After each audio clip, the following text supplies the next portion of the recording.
বাংলাদেশের প্রধানমন্ত্রী তারেক রহমানের ভারত সফর নিয়ে এখনো নানা রকমের তোলপাড় চলছে। ভারতের পক্ষে নানা ধরনের গড়াপেটা চলছে। কেমন গড়াপেটা?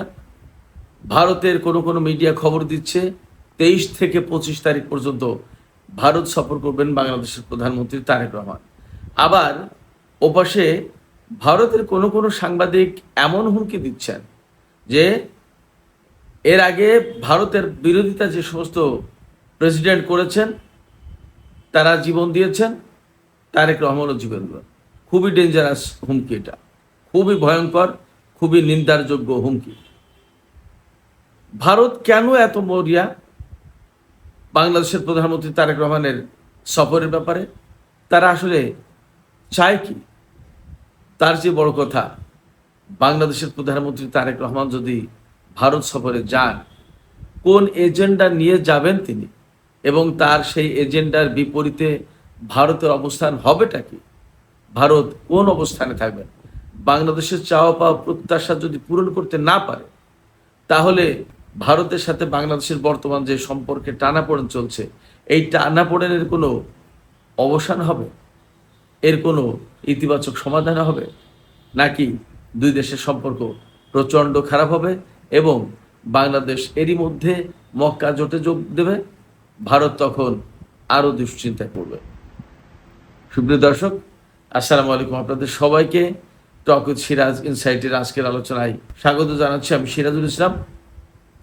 দর্শক, এতক্ষণ যে বিষয়গুলো নিয়ে কথা বলছিলাম, এই বিষয়গুলো নিয়েই আজকের ভিডিওতে কথা বলবো বিস্তারিতভাবে।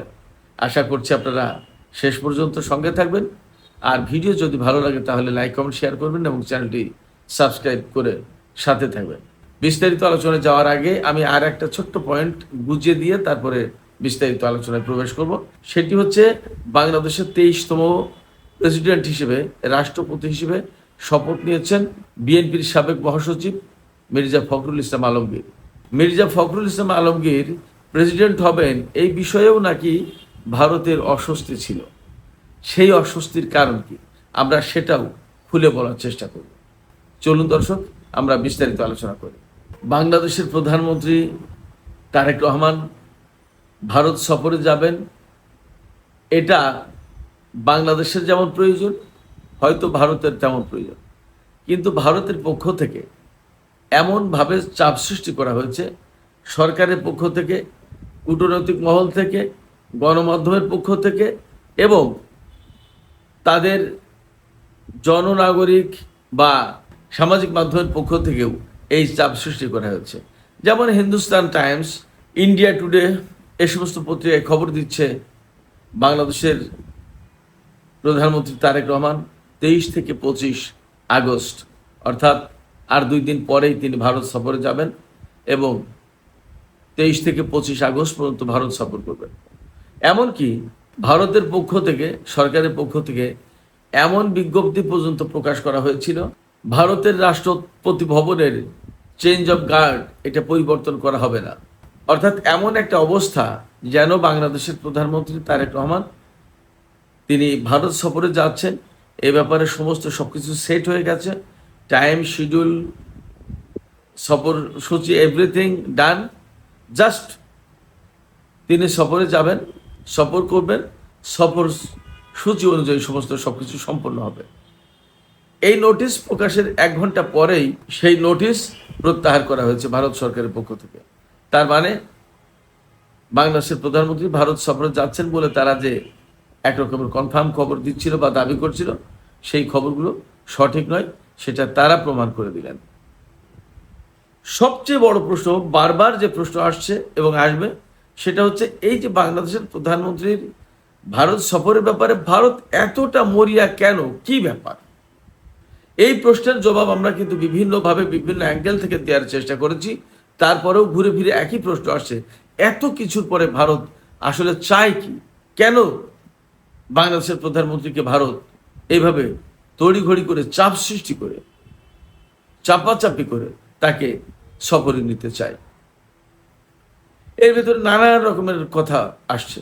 অনেকে বাংলাদেশের জন্য, বাংলাদেশের প্রধানমন্ত্রীর জন্য এক রকমের অশনি সংকেতের কথা বলছেন। অনেকে বলছেন যে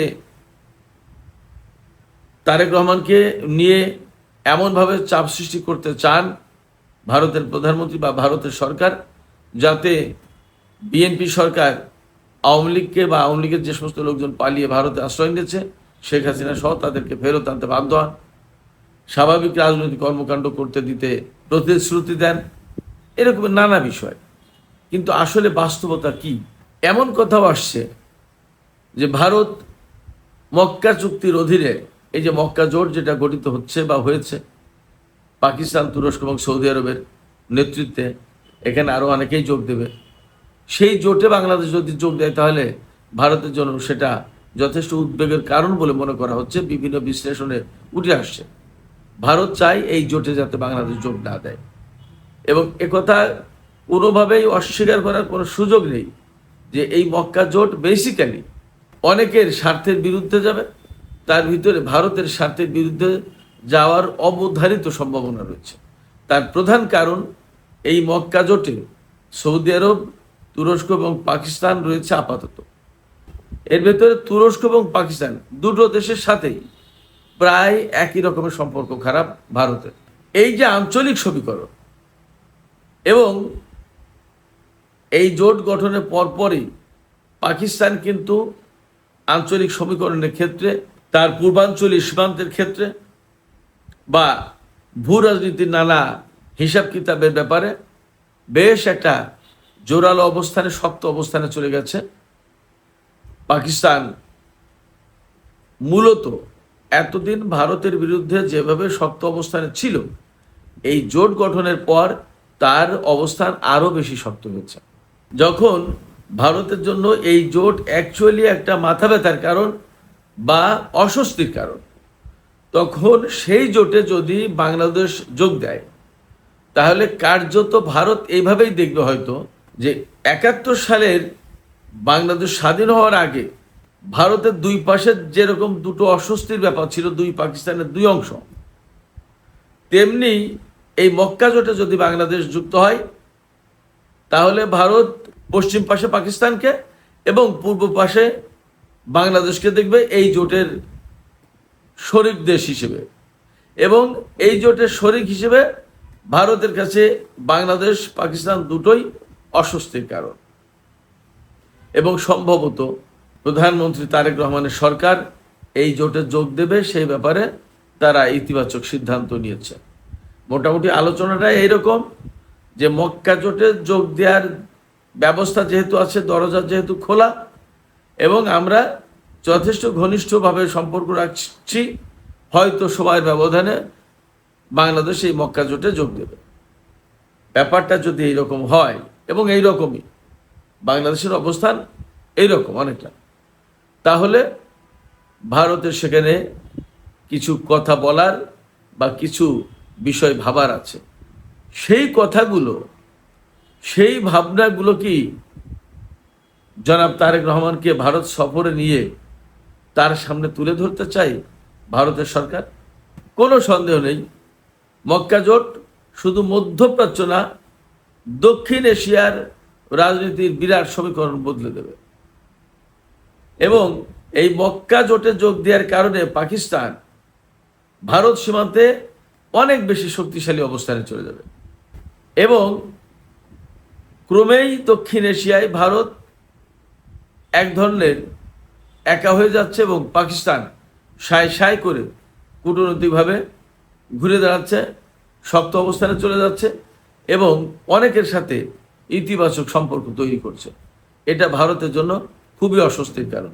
বাংলাদেশ গত 15, 16, 17 বছরের ট্র্যাডিশন বাদ দিয়ে যদি এখন এই মক্কা জোটে যোগ দেয়, পাকিস্তানের সাথে সম্পর্ক ঘনিষ্ঠ করে, দক্ষিণ এশিয়ায় যে সার্ক কেন্দ্রিক যে বলয়টা ছিল সেই বলয় যদি আবার উজ্জীবিত হয়, এবং সেখানে যদি ভারত খানিকটা একাকী থাকে, বাকিরা অনেকেই ঘনিষ্ঠ সম্পর্ক নিয়ে, তাহলেও সেটা ভারতের জন্য ঝামেলার কারণ, অস্বস্তির কারণ। ফলে যেভাবেই হোক ভারত বাংলাদেশকে হাতে রাখতে চাইছে।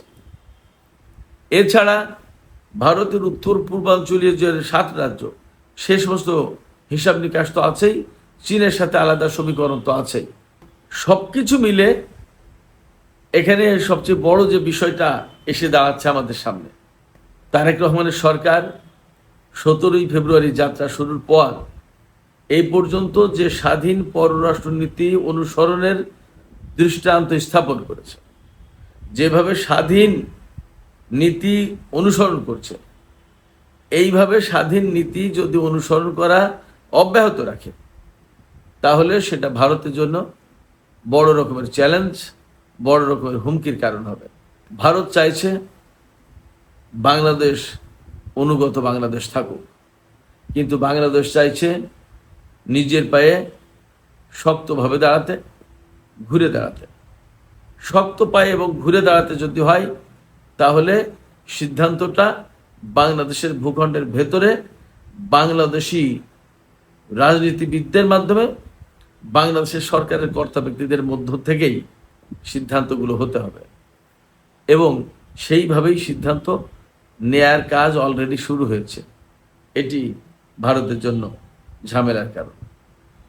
শুধু তাই না, এই যে বিএনপির সাবেক মহাসচিব, সাবেক এলজিআইডি মন্ত্রী মির্জা ফখরুল ইসলাম আলমগীর প্রেসিডেন্ট নির্বাচিত হলেন, এই প্রেসিডেন্ট নির্বাচিত হওয়াটাও ভারতের জন্য নাকি অস্বস্তির কারণ এবং এ ব্যাপারে তাদের গণমাধ্যম পত্রপত্রিকায় নানা ধরনের কথাবার্তা লেখা হচ্ছে। কেন অস্বস্তির কারণ? প্রথমত এবং প্রধানত মির্জা ফখরুল ইসলাম আলমগীর তিনি চীনপন্থী রাজনীতিক বলে পরিচিত। পাশাপাশি দীর্ঘদিন যাবৎ তিনি, তার নেতৃত্বে কার্যত বাংলাদেশ জাতীয়তাবাদী দল পরিচালিত হয়েছে। বেগম খালেদা জিয়া অসুস্থ অবস্থায় বাংলাদেশে, জনাব তারেক রহমান লন্ডনে, অতএব দলকে বাংলাদেশের ভূখণ্ডে কার্যত নেতৃত্ব দিয়ে সামনে থেকে এগিয়ে নিয়ে গেছে মির্জা ফখরুল ইসলাম। মির্জা ফখরুল ইসলাম আলমগীর এই যে দলের নেতৃত্ব দিয়েছেন এবং তিনি কার্যত আওয়ামী লীগের বিরুদ্ধে আন্দোলন করেছেন এবং সেটা কার্যত ভারতের বিরুদ্ধে আন্দোলন ছিল। তিস্তার ব্যাপারে কথা বলতে হয়েছে, গঙ্গার ব্যাপারে কথা বলতে হয়েছে, ভারতের বাংলাদেশের অভ্যন্তরীণ ব্যাপারে ভারতের যে হস্তক্ষেপ, এই সমস্ত ব্যাপারে কথা বলতে হয়েছে, অনেক অনেক ব্যাপারে কথা বলতে হয়েছে। সেই সব বিষয়গুলো ভারতের সাথে মির্জা ফখরুলের একটা টানাপোড়েনের কারণ তৈরি করে থাকতে পারে।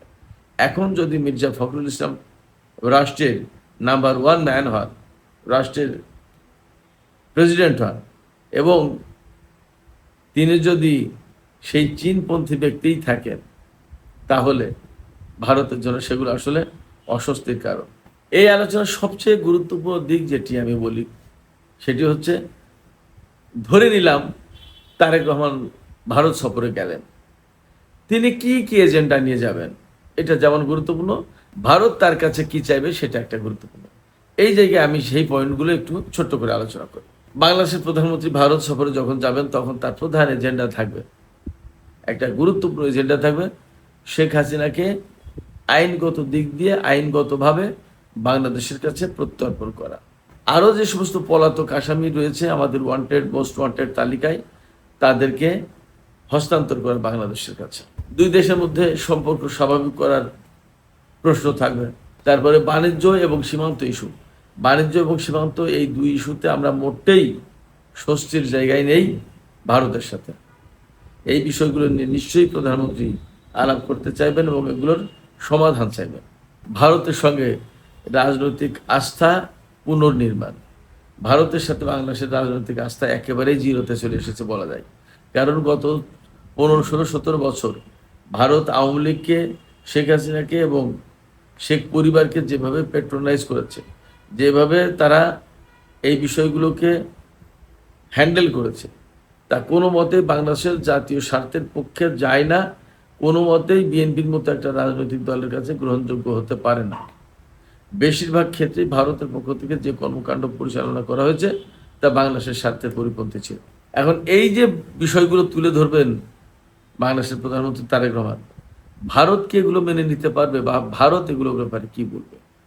হাসিনাকে প্রত্যর্পণ করতে পারবেন মোদী সরকার? এইখানে ভারতের কি কি চাওয়া পাওয়া থাকবে সেটাও আলোচ্য বিষয়, আমি তুলে ধরি। বাংলাদেশের সাথে কৌশলগত সম্পর্কের পুনর্নির্মাণ এটা ভারত চাইবে, কিন্তু এটা বাংলাদেশ যেভাবে চাইবে সেইভাবে যদি না হয় তাহলে ভারতের প্রত্যাশা কতটুকু পূরণ হবে সেটা একটা প্রশ্ন। কারণ গত 16-17 বছর ধরে ভারত আমাদের বাংলাদেশের অনেক কিছুর স্টিয়ারিং কন্ট্রোল করেছে, তারাই ঘুরাইছে। এই জায়গায় বাংলাদেশ ভারতকে আর এই সুযোগ দিতে চায় না। ফলে এখানে কাজ যা করে তা ভারত কি করতে হবে, বাংলাদেশের পক্ষ থেকে না। সীমান্ত এবং নিরাপত্তা সহযোগিতা চাইবে।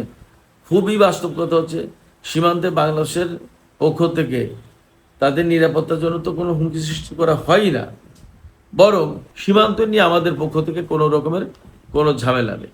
যত ঝামেলা সমস্ত সবকিছু ভারতের পক্ষ থেকেই। তারাই সীমান্তে কাঁটাতারের বেড়া দিয়েছে, তারাই ফেলানিকে হত্যা করেছে, তারাই আরো বহু মানুষকে হত্যা করে, গুলি করে, ধরে নিয়ে যায়, নির্যাতন করে, সীমান্তের ফসল কেটে নিয়ে যায়, সীমান্তে ভারতীয় জনগণকে তারা শেল্টার দেয়, নানা রকমের ব্যাপার। বাংলাদেশ এগুলোর একটার সাথেও জড়িত না। বরং বাংলাদেশ কি করে, যখন ভারতের পক্ষ থেকে সীমান্তে কোনো রকমের আগ্রাসী তৎপরতা চালানো হয় বা বাংলাদেশের জাতীয় স্বার্থের বিরুদ্ধে বা লোকাল লোকজনের বিরুদ্ধে বিশেষ কোনো তৎপরতা চালানো হয়, সেইগুলোর বিরুদ্ধে রুখে দাঁড়ায় বাংলাদেশ, এতটুকু, এর চেয়ে বেশি কিছু না। ফলে ভারত যা চাইবে আসলে বাস্তবতা হচ্ছে কোনোটাই আমাদের দেওয়ার কোনো প্রশ্ন নেই। আমরা এগুলোর অনেক কিছুর সাথে আমরা জড়িতই না। হ্যাঁ, তারা যে বিষয়টা খুব বেশি করে চাইতে পারে, চীন, পাকিস্তান এবং তুরস্কের প্রভাব কমানো, এইটা মোকাবেলা করা, এই ব্যাপারে আমাদের সহযোগিতা চাইতে পারে। ওই যে আগেই বলেছি মক্কা চুক্তিতে যাতে বাংলাদেশ যোগ না দেয় সেটা হয়তো চাইতে পারে। কিন্তু ফ্যাক্ট হচ্ছে কি, এইখানে বাংলাদেশ মক্কা চুক্তিতে যোগ দেবে কিনা, বাংলাদেশ সৌদি আরবের সাথে সম্পর্ক করবে কিনা, তুরস্ক পাকিস্তানের সাথে সম্পর্ক করবে কিনা, মালয়েশিয়ার সাথে করবে কিনা, আরো কোন কোন দেশের সাথে সম্পর্ক করবে কি করবে না, এগুলো সম্পূর্ণভাবেই বাংলাদেশের নিজস্ব ব্যাপার। এখানে আসলে ভারতের উদ্বিগ্ন হওয়ার কিছু নেই এবং ভারতের দাবি দেওয়ারও কিছু নেই। বাংলাদেশে ভারতের অর্থনৈতিক এবং রাজনৈতিক স্বার্থ, বাংলাদেশে ভারতের অর্থনৈতিক এবং রাজনৈতিক স্বার্থ ভারত দেখতে চাইবে, এটা স্বাভাবিক। আমরাও ভারতের ভেতর আমাদের রাজনৈতিক এবং অর্থনৈতিক স্বার্থ দেখতে চাইবো, এটাও স্বাভাবিক। এই জায়গায় দেন দরবার হবে যে তারা কি কি দেবে আর আমরা কি কি দেব, তারা কি কি পাবে আর আমরা কি কি পাবো। এই বিষয়গুলো শুধু তারা একতরফা চাইবে আর আমরা দিয়ে যাব, ব্যাপারটা এরকম হবে না এবং এটা একদমই গনকেস, এটা ভাবার কোনো সুযোগই নেই। তো এইসব আলোচনা প্রেক্ষাপট থেকে কথা বলা যায় যে বাংলাদেশের প্রধানমন্ত্রী ভারত সফরে যাওয়ার এখনো কোনো সিদ্ধান্ত নেননি এবং এ ব্যাপারে তার প্রেস সেক্রেটারি পরিষ্কার করে বক্তব্য দিয়েছেন যে এইরকম কোনো সময়সূচি কিছুই হয়নি। অথচ ভারতের পক্ষ থেকে এ ব্যাপারে যথেষ্ট চাপাচাপি, গণমাধ্যমের পক্ষ থেকে প্রায় নিশ্চিত খবর দেওয়া হচ্ছে যে বাংলাদেশের প্রধানমন্ত্রী আসছেন।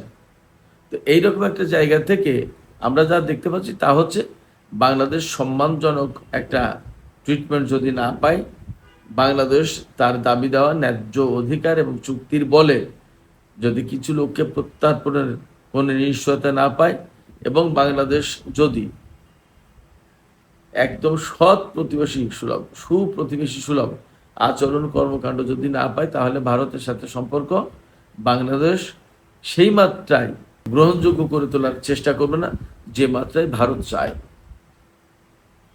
কারণ এখানে আমাদের চাওয়া পাওয়ার অনেক অবকাশ আছে। সুপ্রিয় দর্শক, আজকের আলোচনা এখানে শেষ করতে চাইছি।